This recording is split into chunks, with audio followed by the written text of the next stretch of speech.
เนื่องกันเดียวกันนี้สหายเลขาธิการใหญ่ประธานประเทศทองลุนศรีสุริตได้ต้อนรับการเข้าเยี่ยมคำนับของสหายเจินเกิมตูกรรมการกลุ่มการเมืองผู้ประจำการคณะเลขาธิการศูนย์กลางพรรคคอมมิวนิสต์เวียดนามในตอนบ่ายของวันที่ 9 เมษายน 2026 นี้ที่สำนักงานห้องว่าการศูนย์กลางพรรค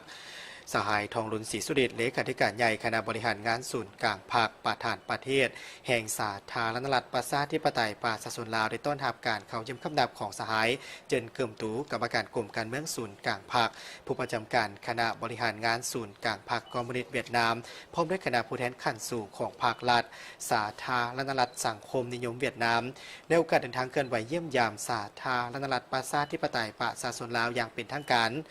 สหายเลขาธิการใหญ่ประธานประเทศทองลุนศรีสุริตได้แสดงความปิติยินดีเป็นอย่างยิ่งที่ได้ต้อนรับสหายเจินเกิมตูพร้อมด้วยคณะที่เป็นเพื่อนมิตรสหายที่สนิทสนมของภาครัฐและประชาชนลาวซึ่งได้เดินทางดำเนินในการบรรยายบรรยากาศที่สองพรรคหาก่อสำเร็จกองประชุมใหญ่ผู้แทนทั่วประเทศของแต่ละพรรคได้สำเร็จการเลือกตั้งผู้แทนสภาแห่งชาติสภาประชาชนขั้นต่างๆพิเศษในบรรยากาศที่ประชาชนลาวบรรพเผ่าตอนรับปีใหม่ลาวสมเสยและติราคาสูงต่อสหายเจินเกิมตูที่ได้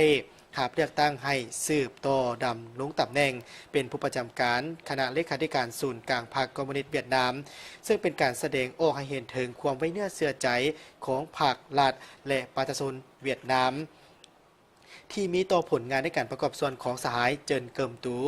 ตลอดระยะที่ผ่านมาและเชื่อมั่นว่าด้วยความรู้ความสามารถของสหายเจินเกิมตูร่วมกับบรรดาสหายการนำภาครัฐเวียดนามจะสืบต่อนำพาประเทศชาติเจริญก้าวหน้าอย่างบ่หยุดยั้งตีราคาสูงที่สหายเจินเกิมตูได้เลือกมาเยี่ยมยามสาธารณรัฐประชาธิปไตยประชาชนลาวเป็นประเทศทำอิฐในการเคลื่อนไหวเวียกงานต่างประเทศในการดำรงตำแหน่งเป็นผู้ประจำการคณะเลขาธิการศูนย์กลางภาคซึ่งเป็นการแสดงออกให้เห็นถึงการถือสำคัญของภาครัฐเวียดนามที่มีต่อสายผูกพันมิตรภาพอันยิ่งใหญ่ความสามัคคีแบบพิเศษการร่วมมือรอบด้านและหุ้นส่วนยุทธศาสตร์ลาวเวียดนามลาวสมเสยผลสำเร็จในการพบปะระหว่างสองสหายผู้ประจำการศูนย์กลางภาคและการพบปะกับท่านนายกรัฐมนตรีสอนไซศรีพันดอนพิเศษสมเสยผลสำเร็จกองประชุมสภาแห่งชาติครั้งปฐมฤกษ์ที่ได้ตกลงรับพ้องเอาสหายโตเริ่มเป็นประธานประเทศและสหายเจินแทงเมินเป็นประธานสภาแห่งชาติสหายเลมิงฮึงเป็นนายกรัฐมนตรีและได้มีการหับห้องคณะรัฐบาลสุดใหม่ในโอกาสดังกล่าวนี้ก็ได้ฝากความที่ยามถามข่าวความสมเสยและอวยพรไซอันประเสริฐไปยังสหายเลขาธิการใหญ่ประธานประเทศโตเริ่ม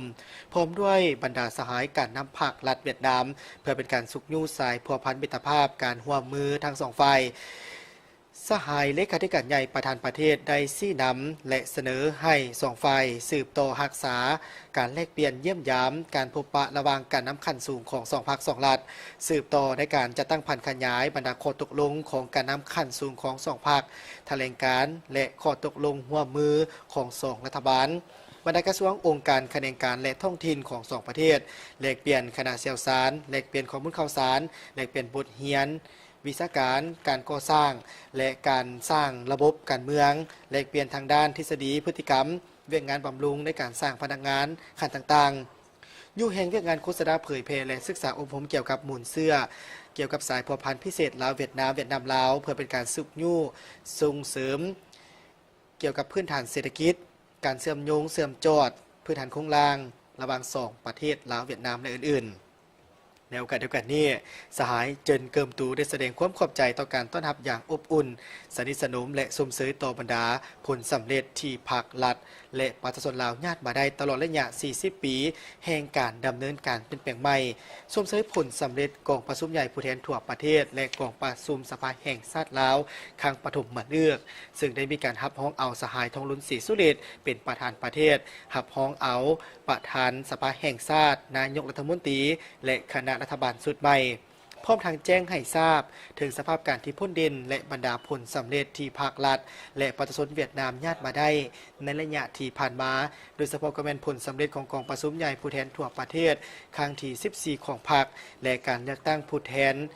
สภาแห่งชาติสุดที่16และสภาประชาชนขั้นต่างๆแสดงให้เห็นถึงความเป็นเอกภาพในการสืบต่อเพิ่มทวีการร่วมมือของสองประเทศโดยเฉพาะกฎหมายคงเขตการเมืองการต่างประเทศป้องกันชาติป้องกันความสงบและอื่นๆยู่แหงความเป็นหุ้นส่วนยุทธศาสตร์การเชื่อมโยงทางด้านยุทธศาสตร์ในการพัฒนาประเทศของสองประเทศให้ก้าวเข้าสู่ล่วงลึก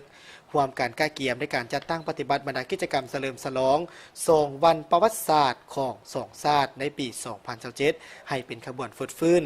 ประกอบส่วนเขาในการเสริมขยายและเพิ่มทวีสายผูกพันมิตรภาพอันยิ่งใหญ่ความสามัคคีแบบพิเศษการร่วมมือรอบด้านและหุ้นส่วนยุทธศาสตร์ระหว่างสองชาติลาวเวียดนามลาวให้นับมือนับก้าวเข้าสู่ล่วงลึกและแตกดอกออกผลอย่างบ่จุดยั้ง